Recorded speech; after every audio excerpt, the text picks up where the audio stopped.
अस्सलाम वालेकुम व्यूअर्स, कैसे हैं आप सब। उम्मीद है आप सब लोग खैरियत से होंगे। वेलकम है आप सबका जियो खबरनामे पर। यहाँ जो आपके साथ में स्टोरी शेयर करने लगी हूँ वो आपने लाजमी अपने फ्रेंड्स एंड फैमिली में ज़रूर शेयर करनी है, ताकि आप लोगों की भी आंखें खुलें, आपकी फैमिली मेम्बर्स की भी आंखें खुलें कि मुल्क में हमारे क्या क्या हो रहा है और हम उनको एजुकेट कर सकें। अपने आगे आने वाली जनरेशन को हम पहले से ये सब चीज़ें बता सकें कि देखें, अपनी आंखें खोलने का वक्त है। कोट अकूत यहाँ पर पेश आया एक दर्दनाक वाक़या। शाज़िया नामी लड़की जिसकी वालिदा फ़ौत हो चुकी थी, उसके बाप ने कर ली दूसरी शादी। जनाब वालिद साहब का नाम है हाशिम।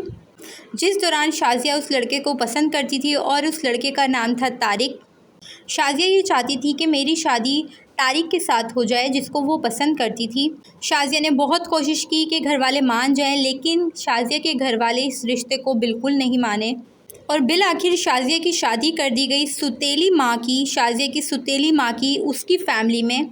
शाज़िया ने घर वालों के कहने पर सुतीली माँ के प्रेशर में आकर ही शादी तो कर ली, लेकिन शर्त उसने ये रखी कि मैं हक महर भी लिखवाऊंगी जो कि 10 लाख है, और सोना भी लिखवाऊंगी जो कि 5 तोला है। शाज़िया की बात को मानते हुए हक महर और उसके जो जेवर था, जितना जितना उसने बोला वो लिखवा दिया गया और इनकी शादी बिलाखिर कर दी गई। शाज़िया की सुतीली माँ ने जिस लड़के से शादी करवाई उसका नाम था तनवीर। अब तनवीर जो कि शाज़िया का शौहर था, वो शौहर से कब जालिम बन गया, कब सफाक शौहर बन गया, कब जुल्म करने वाला बन गया, ये कहानी है बड़ी सुनने वाली कि आखिर ऐसा हुआ क्या था। तनवीर शादी से पहले नशा करता था, बदजुबान था, बद लिहाज था, बदतमीज़ था और वो किसी के कंट्रोल में नहीं था। इस बुनियाद पर तनवीर की शादी कर दी गई कि इसकी शादी कर दो, शादी के बाद आई हुई लड़की इसको संभाल लेगी, शादी हो जाएगी, अपनी लाइफ में लग जाएगा तो ये सब चक्कर भूल जाएगा। बड़े अफसोस की बात है कि हमारे माशरे में ये कॉन्सेप्ट है और इसी कॉन्सेप्ट को शाज़िया के ऊपर अप्लाई किया गया। शाज़िया ने बहुत कोशिश की अपने तौर पर तनवीर को सुधारने की, उसको समझाने की, अपनी इस शादी को बचाने की, लेकिन उसका नशा दिन ब दिन और बढ़ता गया और ज़्यादा वो टॉर्चर करता गया। वो सुधरने की बजाय और ज़्यादा बिगड़ता गया। ना वो कमाने जाता, ना वो घर को देखता। शाज़िया बहुत ज़्यादा तंग आ चुकी थी घर के हालातों को देख के अकेले संभालते हुए।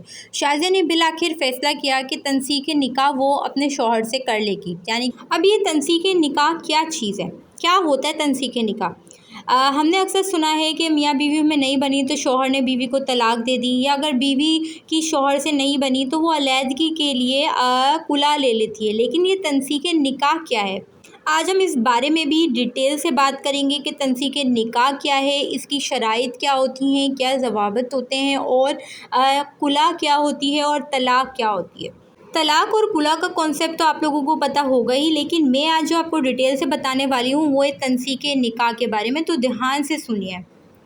पहले हम बात करते हैं तलाक की। अगर आदमी तलाक देता है तो उसके अंदर लिखा होता है कि जब आदमी इस औरत को तलाक देगा तो जो भी उसका हक महर बनता है और गैर मौजिब और मौजिब जो भी उसका बनता है वो आदमी उसे देगा। अगर नहीं देगा तो फिर उसकी जायदाद को बेचकर उस औरत को अदा किया जाएगा। अगर वो भी नहीं होगा, कोई जायदाद भी नहीं है, तो फिर उस आदमी को जेल हो जाएगी।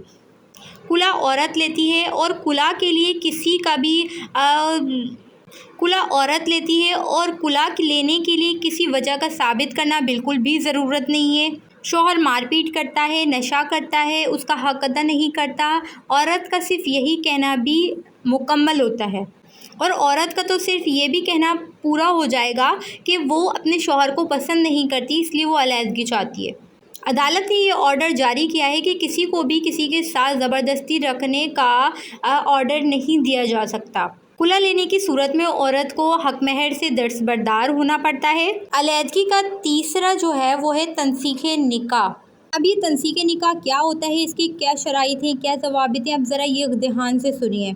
जो कुला की रकम जो होती है, जो लिखवाई हुई होती है, वो उससे दस्तबरदार नहीं होना चाहती तो वो तनसीखे निकाह पर जाती है। नंबर 1 जो शराइत होती है कि किसी औरत का शौहर 4 साल से लापता है तो वो जो औरत है वो अदालत से उस शौहर से डिग्री तलाक की जो डिग्री होती है, अलैदगी की डिग्री, वो निकलवा सकती है। अदालत इस सूरत में 6 माह तक इंतज़ार करती है। अगर 6 माह तक शौहर नहीं आता तो तंसीख़े निकाह की जो डिग्री होती है वो जारी हो जाती है, और अगर शौहर आ जाता है तो फिर उसके आगे भी बात होती है।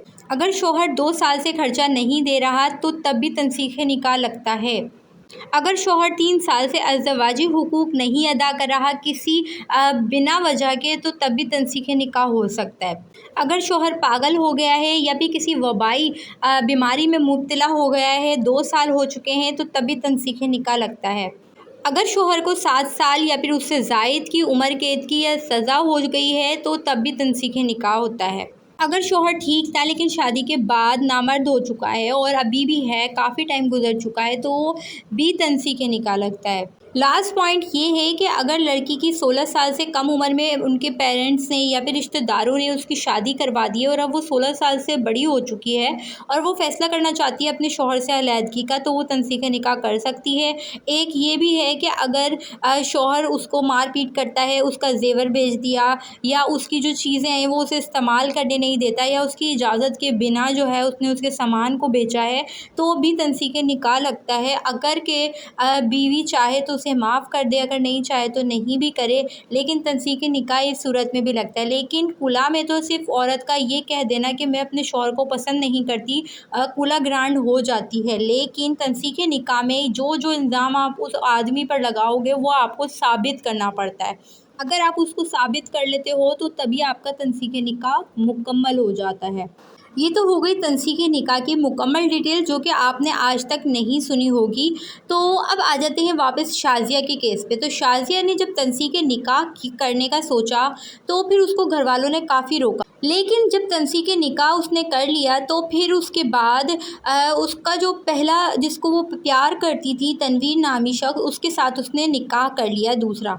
घर वालों ने शाज़िया को बहुत समझाया कि तुम्हें अगर अलहदगी होनी है तो तुम डायरेक्ट कुला ले लो, लेकिन उसने कहा कि मैंने अपना हक महर भी नहीं छोड़ना और जो भी रकम मुझे चाहिए वो मुझे चाहिए, मैंने तंसीख़े निकाह ही करना है। उसके दिल में भी लालच आई हुई थी, उसने दूसरे शौहर से शादी भी कर ली अपनी पसंदीदा शख्स से और फिर उसके बाद तंसीख़े निकाह का भी केस कर दिया। अब एक दिन अनहोना वाक़या हुआ। शाज़िया जिस घर में तारिक के साथ रह रही थी, उस घर में उसका भाई, उसका बाप जो कि हाशिम नाम है, और उसका साबिका शौहर जिस पे तंसीख़े निकाह का केस किया हुआ है, वो तीनों असलह के साथ उसके घर में घुस गए और आते के साथ इनके घर में शाज़िया और उसके शौहर पर बौछार कर दी। जितनी भी उनके पास बुलेट्स थी उन सब से उन्होंने छन्नी छन्नी कर दिया। तारिक की मौके पर ही डेथ हो गई, लेकिन शाज़िया भी आखिरी सांसें ले रही थी। शाज़िया को इन्हीं आखिरी सांसों में हॉस्पिटल मुंतकिल किया गया। पुलिस आ गई, मोहल्ले वाले आ गए गोलियों की आवाज़ें सुनकर। हॉस्पिटल में शाज़िया का एक रिकॉर्ड करवाते हैं कि शाज़िया अपने मुंह से बताती है कि उसके भाई ने गोलियां मारी, उसके बाप ने गोलियां मारी, उसके साहब का शौहर ने गोलियां मारी और इन्हें छन्नी छन्नी कर दिया। इसका शौहर को भी मार दिया और इसको भी मारने की पूरी कोशिश की। इसने सारी बात बताई और वहीं पर ही मौके पर अपनी जान गंवा बैठी। शाज़िया इंसाफ लेते लेते इस दुनिया से चल बसी। शाज़िया का कसूर ये था कि उसकी जो शादी थी वो एक नशई से कर दी गई। अब देखना ये है कि क्या शाज़िया को भी इंसाफ मिलेगा या फिर शाज़िया भी उन्हीं लाइन में लग गई जिन लड़कियों को इंसाफ लेने के लिए गोलियां खानी पड़ती हैं। तो उम्मीद है आपको आज की वीडियो अच्छी लगी होगी। चैनल को लाजमी सब्सक्राइब कीजिएगा, बेल आइकन प्रेस कीजिएगा और फैमिली एंड फ्रेंड्स के साथ शेयर कीजिएगा। मैं आप लोगों के लिए ऐसी बहुत सारी वीडियोज़ लेकर आती हूँ जिससे आप लोगों को इबरतनाक जो है वो पता चलती हैं कि हमारे मुल्क में क्या हो रहा है, हमारे सराउंडिंग में क्या हो रहा है। तो उम्मीद है आपको वीडियो अच्छी लगी होगी। अल्लाह हाफ़िज़।